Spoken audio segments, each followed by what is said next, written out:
Baik, dengan data ringgit tadi kita akan membincangkan perkembangan terkini ekonomi global dengan fokus khusus pada ekonomi Amerika Syarikat di mana harga pengguna di Amerika Syarikat meningkat 0.2% pada September 2024, sedikit lebih tinggi daripada jangkaan dan konsisten dengan 2 bulan sebelumnya.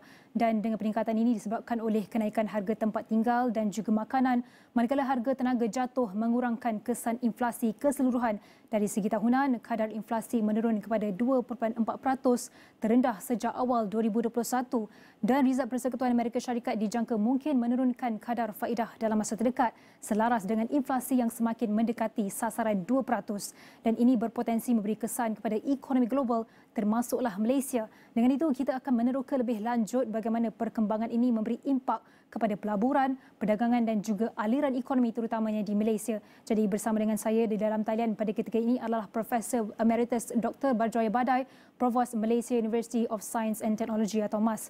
Baik, Prof, mungkin pertama sekali faktor yang menyumbang, boleh kongsikan faktor yang menyumbang kepada angka terkini IHP ataupun inflasi Amerika ini. Mungkin apakah faktor utama yang mendorong kepada IHP ini dan mungkin bagaimana inflasi Amerika Syarikat mempengaruhi kos barangan dan juga perkhidmatan di peringkat global? Terima kasih, Syed Nabila. Kadar inflasi di Amerika 2.4% adalah sebenarnya agak lebih tinggi sedikit daripada apa yang diramalkan, tetapi ini adalah jauh lebih rendah daripada pada bulan lepas. Jadi apa yang menyebabkan kadarnya menurun adalah penurunan kadar pada perkhidmatan seperti tenaga, petrol dan sebagainya, walaupun dalam harga makanan termasuk makanan dibawa pulang ke rumah semuanya meningkat dalam lingkungan 0.4% begitu. Jadi sebenarnya penganalisa agak kecewa juga kerana mereka mengharapkan bahawa kadar inflasi ini akan lebih tinggi bagi membolehkan Federal Reserve meneruskan usaha untuk melegakan pasaran. Jadi kalau kadar faedah ini terus menurun, mungkin Federal Reserve tidak akan meneruskan usaha untuk menurunkan kadar faedah yang telah dimulakan pada bulan lepas misalnya. Prof, kalau kita nak tahu juga berkenaan dengan kesan kepada ekonomi Malaysia itu, kalau dari segi aliran dan juga perdagangan dan pelaburan, bagaimana perubahan dalam ekonomi Amerika Syarikat ini sebenarnya mempengaruhi ke semua aliran perdagangan antara Malaysia dan juga Amerika, dan adakah pelaburan langsung asing FDI dari Amerika ke Malaysia akan terjejas oleh keadaan ekonomi semasa di Amerika Syarikat pada ketika ini? Dua perkara yang penting yang di mana ekonomi Malaysia dipengaruhi oleh Amerika ialah pertama ialah pasaran saham, kerana pasaran saham di New York adalah 12 jam berbeza dengan Malaysia. Jadi pukul 9 malam mereka buka pasaran dan mereka tutup pada pukul 5 pagi. Dan pukul 5 pagi itu di waktu Malaysia adalah waktu menghampiri pembukaan pukul 9 pagi di Tokyo. Jadi apabila pasaran Tokyo buka pada pagi keesokan harinya, pasaran Tokyo akan melihat pedoman, dan pedoman yang paling dekat ialah New York Stock Exchange. Jadi apa yang berlaku di New York pada pukul 2 jam sebelumnya akan diikuti oleh apa yang akan dibuka pada pasaran Jepun, dan kemudian ini menular ke Hong Kong, ke Singapura dan ke Malaysia.